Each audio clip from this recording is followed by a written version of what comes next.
ঠিক আছে।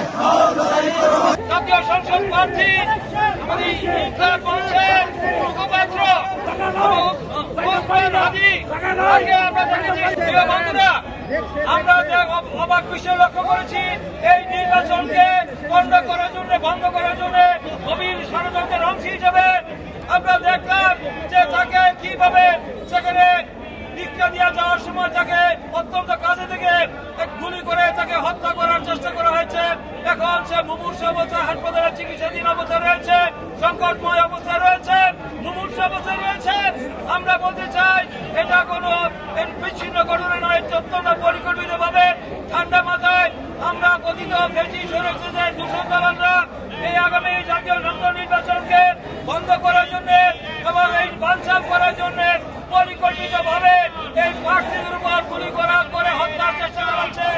প্রিয় বন্ধুরা, আমরা বলতে চাই যারা এই ঘটনা ঘটিয়েছে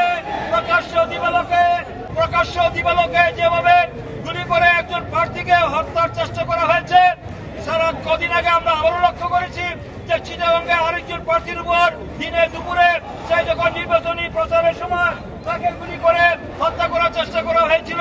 আমরা দেখেছি পত্রপত্রিকায় গণমাধ্যমগুলিতে প্রকাশ পেয়েছে। আমরা আশঙ্কা করছি আগামীতে আরো এই সন্ত্রাসীরা পরিকল্পিতভাবে একটি পাশের একটি দেশের উস্কানিতে আমরা দেখতে পাচ্ছি কথিত স্বৈরাচারের আওয়ামী লীগের তুষার দালালরা তারা এই নির্বাচনে বন্ধ করার জন্য চেষ্টা চালাচ্ছে, কারণ তাদের হাতে রয়েছে অনেক অবৈধ অস্ত্র, অবৈধ টাকা। তারা আমরা জানি যে তাদেরকে যে হাজার হাজার লাইসেন্স অবৈধ লাইসেন্স দেওয়া হয়েছে, সেই অস্ত্র এখন উদ্ধার হয় নাই। সেই অবৈধ অস্ত্র দিয়ে, লুটপাটের অস্ত্র দিয়ে, সেই লুটপাটের টাকা পয়সা দিয়ে তারা ভিন্ন দেশ থেকে অস্ত্র আমদানি করে তারা অস্থিতিশীল পরিস্থিতি তৈরি করার জন্য বাংলাদেশের সন্ত্রাসী কর্মকাণ্ড চালিয়ে আগামী নির্বাচনকে প্রস্তাবিত করতে চায়।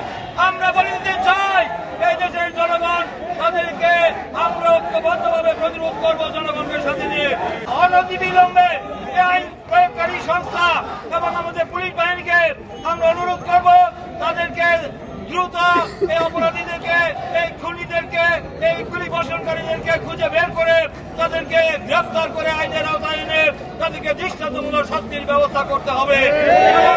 নির্বাচনের পরিবেশ, অনুকূল পরিবেশ, শান্তিপূর্ণ পরিবেশ রক্ষার জন্য যেখানে যেন নির্ভয়ে নির্বিঘ্নে প্রার্থীরা তার নির্বাচনী আচরণ মেনে এবং যে নির্বাচন কমিশন কর্তৃক ঘোষিত আচরণবিধি মেনে নির্বাচনী প্রচার প্রভাকাণ্ডা চালাতে পারে, তার জন্য অনুকূল পরিবেশ তৈরি করে দেওয়ার জন্য এই সরকারের আইন প্রয়োগকারী সংস্থার গুরুত্বপূর্ণ ভূমিকা রাখতে হবে।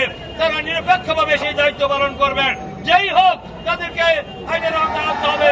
আমরা জেনেছি যে ব্যক্তি গুলি করেছে যে ছাত্রলীগের আদাবর থানার ছাত্রলীগের যে সভাপতি, তাকে আমরা বুঝতে পেরেছি প্রকৃত স্বৈরাচারের যে ছাত্রলীগকে নিষিদ্ধ ঘোষিত করা হয়েছে, আওয়ামী লীগকে নিষিদ্ধ ঘোষণা করা হয়েছে, সেই নিষিদ্ধ সংগঠনের তারা বাংলাদেশে অস্থিতিশীল পরিস্থিতি তৈরি করার জন্য এই ধরনের হত্যা সন্ত্রাসী কর্মকাণ্ড পরিচালিত করার চেষ্টা চালাচ্ছে।